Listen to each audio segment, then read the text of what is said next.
Guys, i-update ko kayo nung pag-uwi ko ng Pilipinas at nung bumalik ako ng Saudi Arabia kung ano yung mga hinihingi sa akin. Simula dito sa airport dito sa Saudi Arabia hanggang sa airport ng Pilipinas. Tapos yung update ko ng pagbalik ng Pilipinas, yung hinanap naman sa akin sa airport ng Pilipinas at sa airport ng King Khalid Saudi International Airport.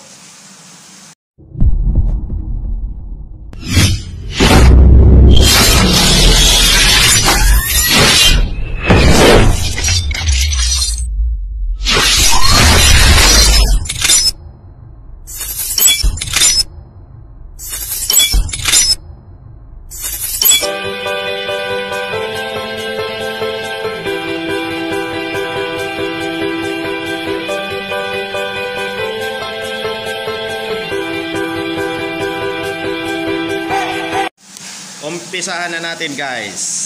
December 16 nag-flight ako ng December 16, 2020. So bago ako nag-flight, kailangan ko mag-register sa Philippine Red Cross para sa swab test. By the way, OFW walang bayad pagdating sa airport ng Pilipinas. Noong 2020 yun.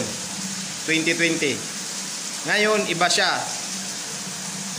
Iniba na ngayon ang protocol pagdating sa Pilipinas.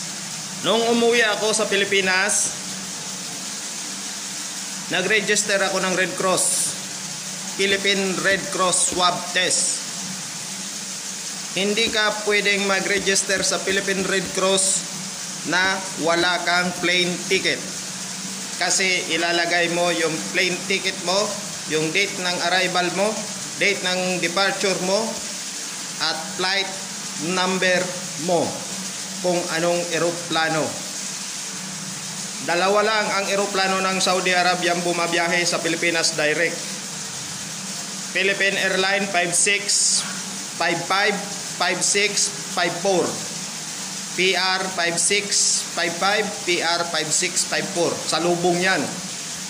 Palitan silang dalawa. Pag alis dito ng isa, masasalubong nila, padating yung isa. So pagdating ko sa Pilipinas, eto na. Pagdating ko sa loob ng eroplano, ang dami pang pipilapan mo. Red Cross, Immigration, ang dami nun. Pagdating ko sa Pilipinas, airport, swab test ako. Pagkatapos ng swab test, dinala kami sa quarantine hotel. Quarantine hotel ako sa Marco Polo Hotel sa Ortigas. Di ka pwedeng gumala-gala doon sa hotel na yon. Pag once na nahuli ka ng gala-gala ka sa labas ng kwarto mo, ulit ka ng quarantine, ulit ka ng swab test. Mahigpit. So, after ilang days, dumating ang result, 12 hours dumating ang result ko sa email ko ng swab test ko, negative. Kinaumagahan, umuwi ako. Hindi ka pwede sumakay ng taxi pauwi. Magpapasundo ka by private car. Kasi kukunin yung identification ng nagsundo sa'yo. Huwag mong papatusin yung mga offer ng hotel na ihahatid ka sa lugar mo. Ortigas to Taytay, Rizal, 20 minutes, ino-offer ako ng 5,000 sa service nila, ihahatid ako.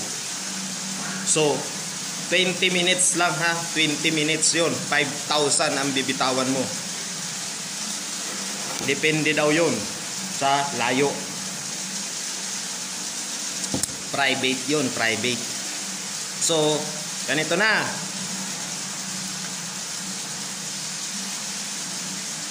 Pagpabalik na kayo ng ngayon pala, yung update na ngayon ng pag-uwi sa Pilipinas galing Saudi Arabia, kailangan mo yung Tawakal na apps. Yun ang magiging gate pass mo sa lahat ng establishmento, even sa airport. Kasi pag clinic mo yun, lalabas doon na kung ano ka, kung infected ka o hindi dahil sa location mo. Dahil sa mga information na nakalagay doon. So noon nung umuwi ako, wala pa yan. Wala pa yung Tawakal na. Wala naman masyadong hinanap sa akin sa airport ng King Khalid International Airport. Walang masyadong hinanap sila. Noong bumalik ako ng February, dapat ang flight ko is January 27. Kumukuha ako ng OAC sa POA, hindi nag-update ang POA na kailangan nyo ng swab test bago kayo bumalik sa Saudi Arabia, na may validity ng 72 hours simula nang lumabas ang result mo hanggang sa makapasok ka sa destination na pupuntahan mo. 72 hours, 3 days yun. So kinancel ko yung flight ko, nagpa-rebook ako. Walang update ang POA. So ngayon, ganito, pumunta ako ng Philippine Airline Terminal 1, nagpa-rebook ako ng ticket ko. Mahal ang ticket. Rebooking dapat walang bayad. So nagbayad ako kasi mahal yung ticket. Hindi everyday mo nagmamahal siya. Everyday tumataas yung price. So pinunuan ko yung kakulangan doon sa ticket. Gumastos ako sa ticket ng 8,000 kasi yun ang kulang. So, after that, inimpo ako ng Philippine Airline. Magbukas kayo ng www.philippineairline.com. I-click nyo yung departure. Kung paalis ka, i-click nyo yun, departure from Philippines. Tapos may lalabas doon sa baba, scroll nyo pababa, may lalabas information ng lahat ng bansa. Click mo Saudi Arabia. Lalabas ngayon doon yung hinihingi ng Saudi Arabia na kailangan mong papers. Number 1, ang kailangan mo, negative result ng swab test, validity 72 hours. So magpapaswab test ka 2 days before your flight or 3 days before your flight. Pag 3 days, dapat gabi. Then ang sabi nila is 24 hours to 48 hours ang labas ng result. So, nagpa-swab test ako 2 days before my flight. Alas 10:30 ako nagpa-swab test. 10:30 or 11, ganun. So, pagdating ko doon, wala naman masyadong tao. Swab test agad ako. By February 8 ng madaling araw, alas 5 ng madaling araw, na-receive ko ang result, negative. So, yun na yun. Pag nagpa-swab test ka pala sa Philippine Red Cross na nasa Pilipinas ka, mag-booking ka ng swab test. Mag-a-apply ka ng booking, then magre-register ka ulit ng information mo sa Philippine Red Cross. Meron dyan mga mag-kuan nyo lang ang Philippine Red Cross. So 4,000 ang babayaran mo sa swab test. Ganun lang yon. Kailangan mo talaga mismo swab test. Then after that swab test, may information, basahin nyo lahat ng information doon, naka-highlight naman siya sa philippine-airline.com. Naka-highlight dyan. Babasahin nyo yung registration mo sa immigration ng Philippine Airline. Naka-highlight din siya doon. Pag clinic mo, dadalhin ka na agad sa registration. Pero yung registration ng Philippine Airline, 5 days before your flight. Kung halimbawa 6 na araw pa bago ka lilipad, hindi tatanggapin yon. So ang sabi niya is 5 days before your flight registration. So kung ang flight mo, kasi ang flight ko is February 9, so nag-register ako ng February 4. In-accept niya for immigration yon. Then kailangan naman ng Saudi Arabia, hindi niya kailangan yung tawakal na ha. Pag i-entry ka ng Saudi, hindi pa kailangan kasi galing ka sa Pilipinas. Ang tawakal na hindi gumagana sa Pilipinas. Kasi ang tawakal na gagana sa Saudi dahil sa fingerprints mo dito sa Saudi nung bumili ka ng SIM card. Kasi cellphone number mo ang nakakonect doon. Ang tawakal na hindi gumagana sa Pilipinas pwede mo lang siyang i-download pero hindi mo siya mabubuksan. Kasi ipapa-open ang location mo. Saudi apps yan, hindi yan for Philippines.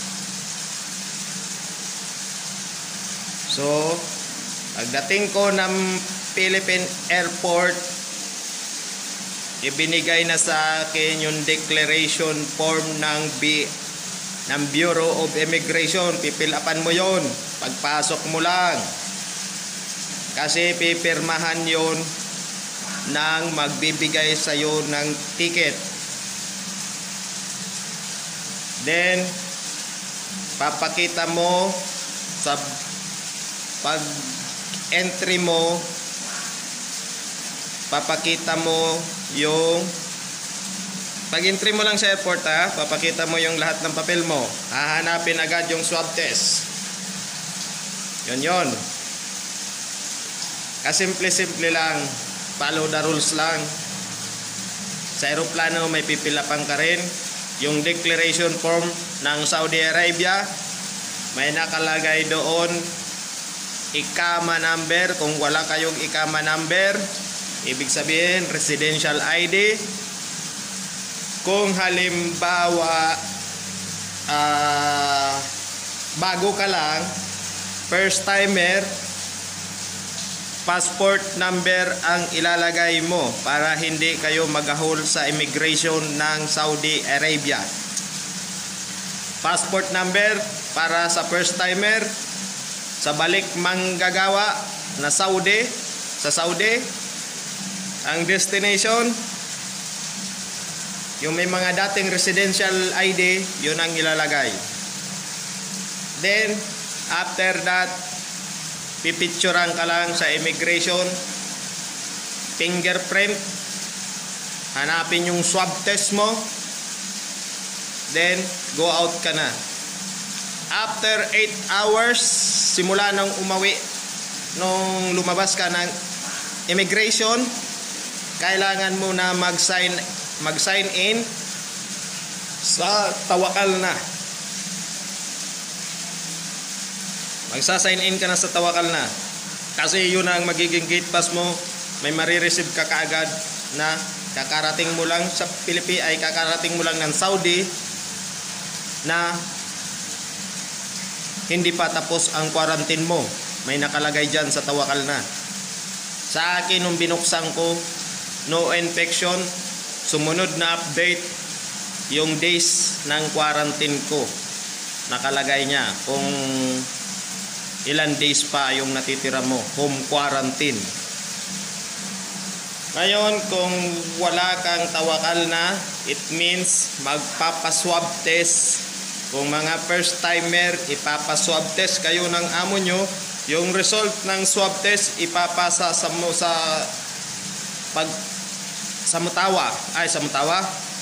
Moror, sa pulis.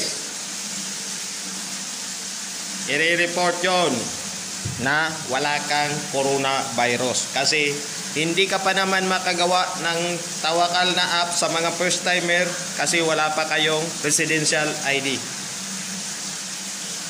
1 month pa before your residential ID.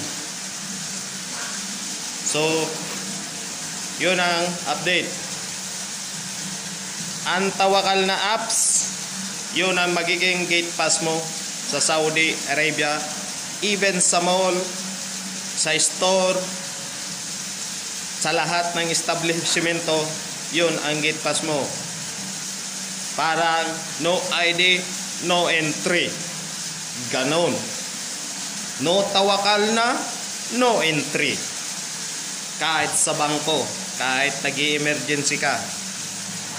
By the way, yung Tawakal na hindi na pwedeng screenshot yung result. So, payo ko sa inyo, bago kayo lumabas, make sure na may internet kayo, data, pangbukas lang ng Tawakal na apps. Kasi hindi naman siya masyadong maigpit. Mga sakuan, hindi naman maigpit masyado. Negative ka na eh. So, yung Tawakal na, parang gate pass mo lang yan. Pag pumapasok ka sa mga mall, sa establishmento, sa kalsada, hindi yan hinahanap. Hindi yan hinahanap sa kalsada. Para kang estudyante niyan. No Tawakal na, no entry. So paano ka makapagpapadala ng pera or magbabili ka ng mga pagkain mo sa grocery? Yung maliliit na tindahan, pwede. Yung tabi-tabi, kumbaga sa kuan, munting tindahan. Pero pag mga grocery, need mo na ng Tawakal na. So, by the way, ganun lang ha. Swab test sa Pilipinas, booking. No over the counter ang bayad. Magpapabook ka. Philippine Red Cross booking, swab. By GCash or credit card. I-update ko kayo kung paano yon ginawa pagbubuking. Gagawin ko na kuan. Kasi by GCash yun, no over the counter. So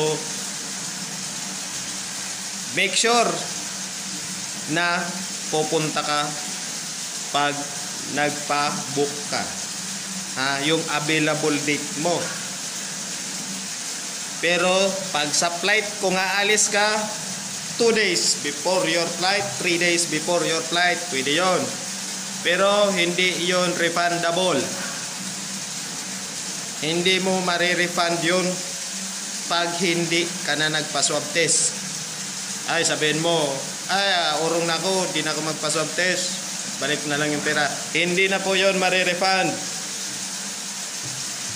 Once na ipasok mo na, bayaran mo na by GCash, di na po yun narirefund. Ituloy mo na lang magpa-swab test. Kung wala ka naman, ganito naman, kung halimbawa alanganin naman yung schedule mo doon sa kinuha mo, pwede pong i-adjust, re-schedule. Re-schedule yung swab test mo na binayaran. Pero kung i-refund mo, hindi po refundable yan. Kaya make sure na pupunta ka sa swab test mo at huwag mong sasayangin, huwag mong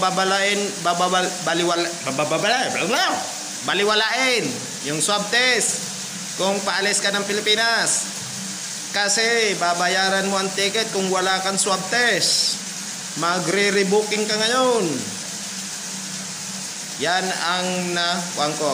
Walang mag-update sa inyo. Kailangan nyo bumukas ng philippineairline.com, www.philippineairline.com. Buksan nyo yan sa computer or sa cellphone, i-desktop nyo para mabasa nyo yung kabuuan. Lahat na dyan, yung kinakailangan nila, nandyan na lahat. I-click mo na lang, pipil-upan mo. At yung sa mga paso ng ang re-entry, yung mga paso na expire na yung re-entry, i-update nyo yung amo nyo na i-update yung re-entry nyo, i-renew, kasi haharangin ka sa airport ng King Khalid International Airport. Pag yan na-comply mo, no hassle, labas ka kaagad sa immigration.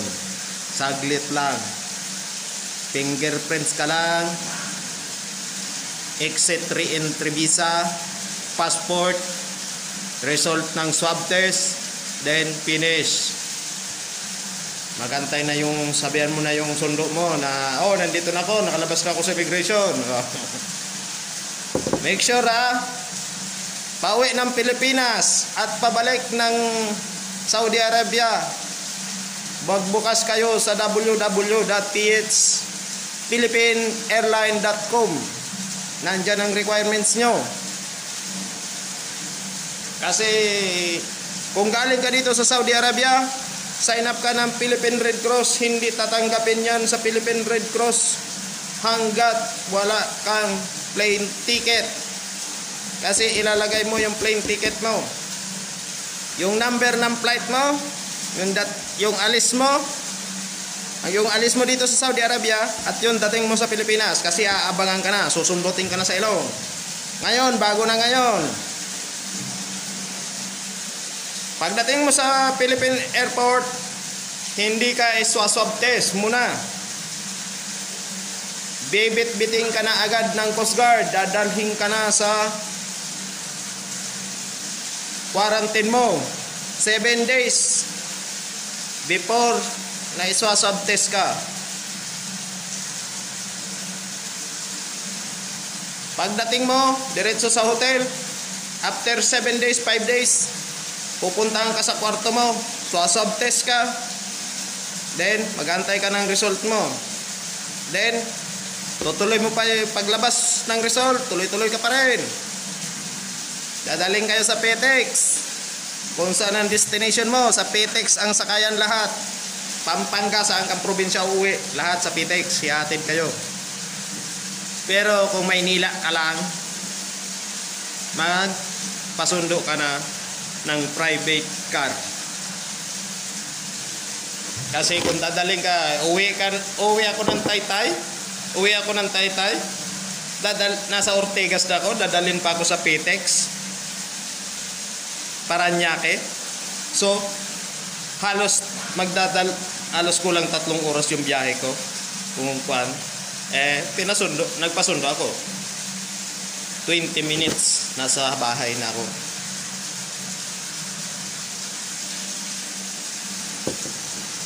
Ayo guys, tatandaan nyo huwag nyo babaliwalain yung requirements. Kung uuwi kayo, pwedeng umuwi, basta kumpleto ka sa papel. Babalik ka, pwedeng bumalik, basta yung re-entry mo hindi expire. Kung expire man yan, tawagan mo agad yung amo mo, or kaya sabihin mo na expire na yung re-entry mo. Alam naman yan ng amo mo, magiging amo mo. So i-update yan. Huwag mong sasabihin na expire na yung re-entry ko, pwede pa daw. Sabi nila. Hindi. Make sure lang ha, kasi lalo na kung maselan ang amo mo, ipa-shoulder sa'yo ang ticket mo.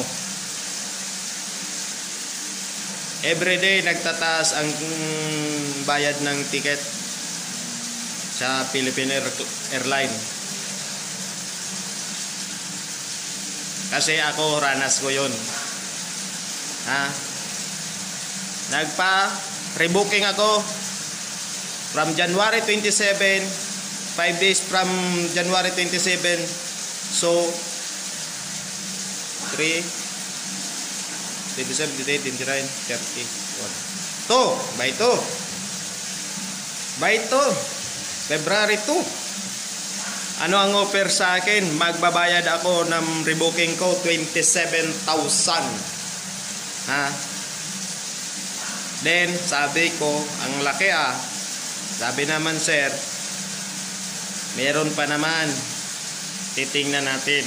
Medyo mababa, kaso hindi acceptable doon sa 5 days mo. Uurong ako. Naging February 9. Mas mababa, 8,000 lang yung dinagdag ko. Yun lang yun. Sige na, guys. Bye-bye. Kakain na kami.